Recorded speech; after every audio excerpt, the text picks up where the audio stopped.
As much as I love to talk about the exciting things about house church, there are sometimes some things that can be quite difficult about them. The first is that you can get super messy in people's lives.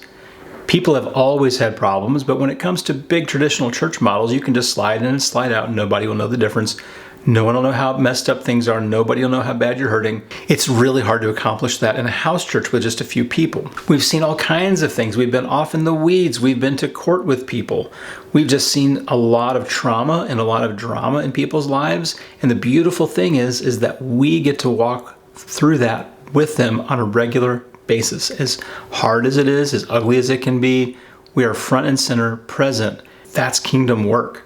But it is very hard. It can be very draining. And so if you're doing house church, you really need some support networks built in so that you can kind of get your cup filled back up, because this kind of work can be incredibly deep into people's lives, which means an incredible amount of joy, but it can also mean an incredible amount of pain, sorrow, and trauma. Just like Paul said in 1 Corinthians 12, when one part rejoices, every part rejoices. When one part suffers, every part suffers with it.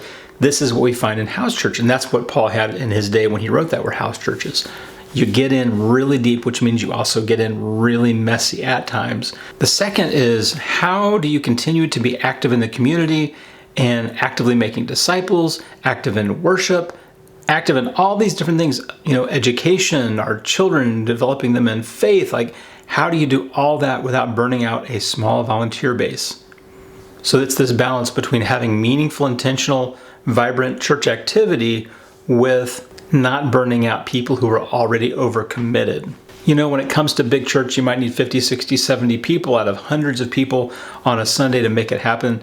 Say you have 500 and you need 70, that's roughly 1 out of 7. But if you have 20 people in a house church, 21 in a house church, you need 1 out of 7, that's 3 people. You need more than 3 people on Sunday to really make a lot of things happen if you organize and orchestrate things, which we do on some level, but we also leave room for some flexibility there. How can you make the church active without burning out your volunteer base?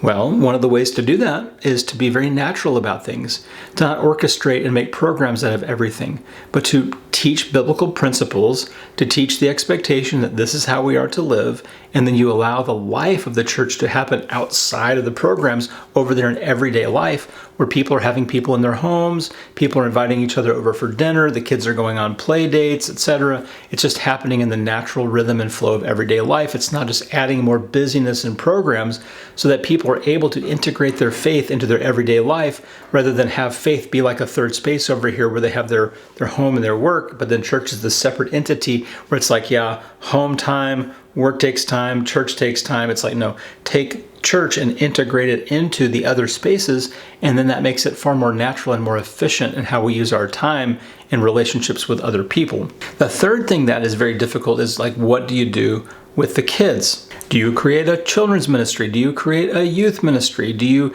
have someone every single week teaching them a lesson? Like, how do you go about doing this in a way that helps develop their faith? The first thing that we need to say is that parents are the number one discipler of their children. This is a big expectation in house church for a lot of people, is that you are to disciple your own kids. You don't drop your kids off and lean on other people to do all the work for you. The church can supplement and complement what you're doing, but the church is not plan A. The church is a supplement or a complement to what you are already doing at home. And so the parents may need to be equipped in how to raise their children in faith, how to do devotionals at home, how to open up and study, read the Bible with their kids, how to expose their children to biblical doctrine and kingdom concepts and mission, to take their kids out on mission to serve people and to love people in the community and overseas. It's like, this is the job of the family. We've made it the job of the church, and then things get messy at church because the church is taking on jobs the church should have never taken on in the first place. But the church can provide appropriate and healthy Christian peer interaction through periodic activities, through age-specific lessons, where sometimes we do pull the kids out and we have someone designated to teach a lesson to the children that week.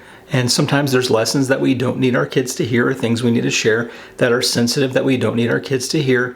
And so it does make sense at times to pull the kids out, have their own lesson, but we also have to be very intentional about connecting our children with adults who are not part of their family. And so what do you do with the kids? It's called involve them. Let them help lead the singing. Let them help pass communion. Let them lead a prayer. Let them share a thought, read a verse, share whatever it is. Like, just involve those kids in the life of the church and their relationships within the church, because when they hit 18, they're already such a core integrated part of the church that they're not trying to find their way and break their way back into the church, which is why so many people leave church at 18, because they never really were a part of the church in the first place. But church in your living room, church in your home gives you much greater opportunity to address those things early on. And I'll tell you, for our boys, their faith is their own. They own it. They pray on their own. Things will happen like, Mom, Dad, we need to pray about that. Mom, Dad, we need to thank God for that. He answered our prayer. It's like, yes, you're getting it.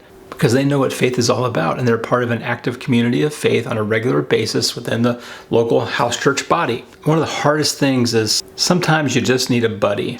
If you're leading a house church, you really need some accountability.